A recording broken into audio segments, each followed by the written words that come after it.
ಸೌಹಾರ್ದ ಸಹಕಾರ ಸಂಘದ ಆಡಳಿತ ಚುನಾವಣೆಯನ್ನು ನಡೆಸಿಕೊಡಲು ಲಂಚದ ಬೇಡಿಕೆ ಇಟ್ಟ ಉಡುಪಿ ಜಿಲ್ಲಾ ಸಹಕಾರಿ ಸಂಘದ ಲೆಕ್ಕ ಪರಿಶೋಧನಾ ಇಲಾಖೆಯ ಉಪನಿರ್ದೇಶಕಿ ರೇಣುಕಾ ಹಾಗೂ ಪ್ರಥಮ ದರ್ಜೆ ಸಹಾಯಕ ಜಯರಾಮ್ ಅವರನ್ನ ಜುಲೈ 24ರಂದು ಉಡುಪಿ ಲೋಕಾಯುಕ್ತ ಪೊಲೀಸರು ಬಂಧಿಸಿದ್ದಾರೆ.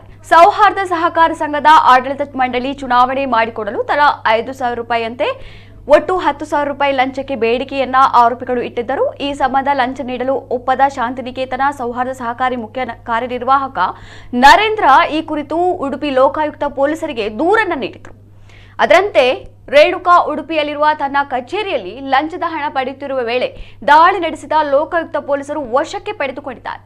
ಕಾರ್ಯಾಚರಣೆಯಲ್ಲಿ ಮಂಗಳೂರು ಲೋಕಾಯುಕ್ತ ಪೊಲೀಸ್ ಅಧೀಕ್ಷಕ ಕುಮಾರಚಂದ್ರ ಮಾರ್ಗದರ್ಶನದಲ್ಲಿ ಪ್ರಭಾರ ಪೊಲೀಸ್ ಉಪಾಧೀಕ್ಷಕ ಮಂಜುನಾಥ್ ಶಂಕರಹಳ್ಳಿ, ಪೊಲೀಸ್ ನಿರೀಕ್ಷಕ ರಾಜೇಂದ್ರ ನಾಯ್ಕ್ ಎಂಎನ್ ಹಾಗೂ ಮಂಗಳೂರು ಲೋಕಾಯುಕ್ತ ಪೊಲೀಸ್ ನಿರೀಕ್ಷಕ ಚಂದ್ರಶೇಖರ ಹಾಗೂ ಉಡುಪಿ ಲೋಕಾಯುಕ್ತ ಸಿಬ್ಬಂದಿ ಭಾಗವಹಿಸಿದ್ದರು.